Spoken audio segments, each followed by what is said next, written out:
And Nisa 82. Do they not then reflect on the Quran? Had it been revealed from anyone other than Allah, they would have certainly found in it many inconsistencies.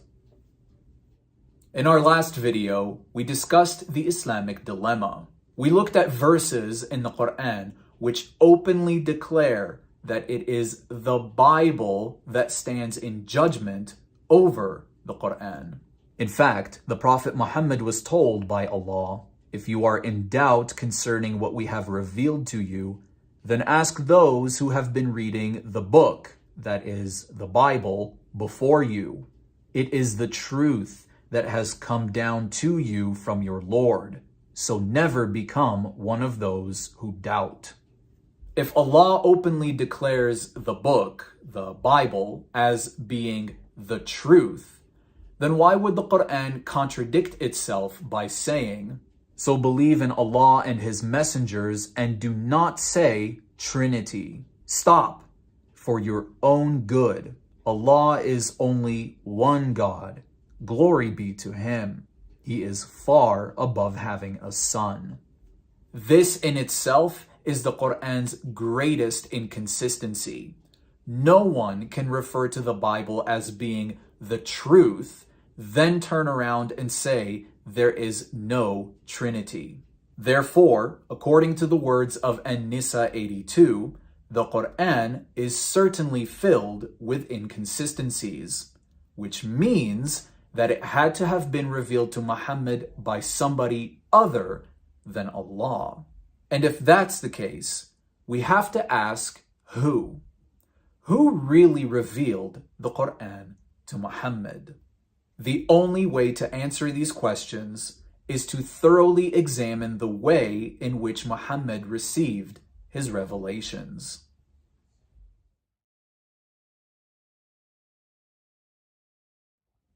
Many of our Muslim friends believe that Muhammad received his revelations word for word directly from Allah Himself. It is Allah Himself then who is the author of the Quran.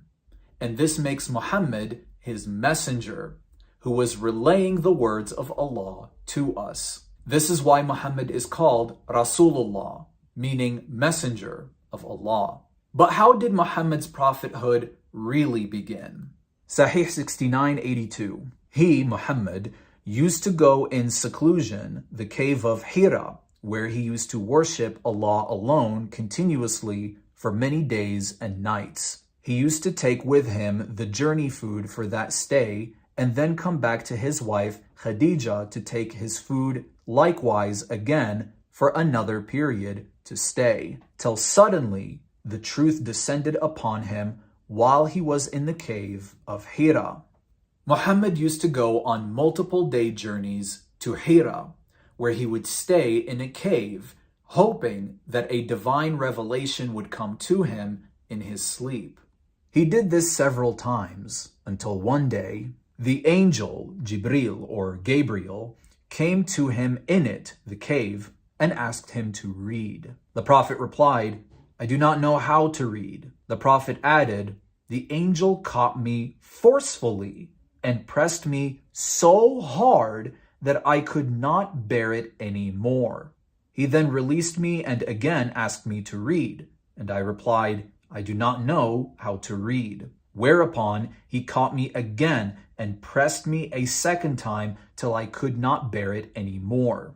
He then released me and asked me to read, but again I replied, I do not know how to read, or what shall I read? Thereupon he caught me for the third time and pressed me and then released me and said, read in the name of your Lord, who has created all that exists. It was supposedly the angel Gabriel who would come and visit Muhammad and slowly reveal the Quran to him over the course of about 23 years. Now, there is much debate on what Muhammad meant when he said, the angel caught me forcefully and pressed me so hard that I could not bear it anymore. Some say this implies the angel Gabriel squeezed Muhammad with an overwhelming embrace, much like a very tight hug. Others will argue that this actually means the angel Gabriel violently strangled Muhammad. But I want to turn our focus to something more significant. The angel Gabriel appears several times in both the Bible and the Quran. So, let's compare this forceful encounter that Muhammad supposedly had with Gabriel to the times the prophets of the Bible encountered Gabriel themselves. The prophet Daniel encountered the angel Gabriel. In Daniel chapter 8, we are told that Daniel was so afraid when Gabriel appeared to him that he passed out and fell on his face. So he came near where I stood, and when he came, I was afraid and fell on my face. But he said to me, "Understand, Son of Man, that the vision refers to the time of the end." Now, as he was speaking with me, I was in a deep sleep with my face to the ground. But he touched me and stood me upright. In the Bible, the angel Gabriel gives Daniel a gentle touch. But in the Quran, Gabriel supposedly meets Muhammad with a forceful embrace. The angel Gabriel also appeared to Zacharias, the father of John the Baptist. And when Zacharias saw him, he was troubled, and fear fell upon him. But the angel Gabriel said to him, "Do not be afraid, Zacharias, for your prayer is heard, and your wife Elizabeth will bear you a son, and you will call his name John." The angel Gabriel reassured Zacharias by telling him to not be afraid. He did the same thing with Mary. Now in the 6th month, the angel Gabriel was sent by God to a city of Galilee named Nazareth. And having come in, the angel said to her, "Rejoice, highly favored one, the Lord is with you. Blessed are you among women." But when she saw him, she was troubled at his saying, and considered what manner of greeting this was. Then the angel said to her, "Do not be afraid, Mary, for you have found favor with God." Throughout the Old and New Testament, the angel Gabriel is a calming, reassuring spirit of God, known for his gentle touch and his uplifting words, "Do not be afraid." But in Muhammad's story, this supposed angel is borderline violent, and when speaking to Muhammad, all he can do is yell, "Aqra," meaning recite. This just doesn't fit the description of Gabriel at all. And above all, why would the angel Gabriel tell Mary that she will give birth to Jesus, who is the Son of God, but later say to Muhammad that the Christians will be condemned for calling Jesus the Son of God? At this point, we can conclude that the angel Gabriel was certainly not the one communicating with Muhammad.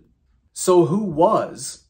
To find the answer, we need to look no further than Muhammad's own testimony. Then Allah's messenger returned with the inspiration, his neck muscles twitching with terror till he entered upon Khadijah and said, "Cover me, cover me." They covered him till his fear was over, and then he said, "O Khadijah, what is wrong with me?" Then he told her everything that had happened and said, "I fear something may have happened to me." Muhammad returned home absolutely horrified by what he had experienced and was convinced that something had happened to him. Now, in fairness, the prophet Daniel was also troubled when the angel Gabriel spoke to him. But here's the difference between a true prophet like Daniel and a false prophet like Muhammad. Khadijah then accompanied him to her cousin Waraqa. Waraqa was the son of her paternal uncle, i.e. her father's brother. Khadijah said to him, "O my cousin, listen to the story of your nephew." Waraqa asked, "O my nephew, what have you seen?" The Prophet described whatever he had seen. Waraqa said, "This is the same Namus, Gabriel, the angel who keeps the secrets, whom Allah had sent to Moses." Muhammad's wife takes him to see one of his uncle-in-laws. Muhammad told his uncle about his experiences, and Waraqa claimed that Muhammad had been interacting with the same angel Gabriel who had spoken to Moses. This truly shows us just how much Muhammad's family knew about God, considering the fact that there is no record in the Torah of the angel Gabriel ever speaking to Moses.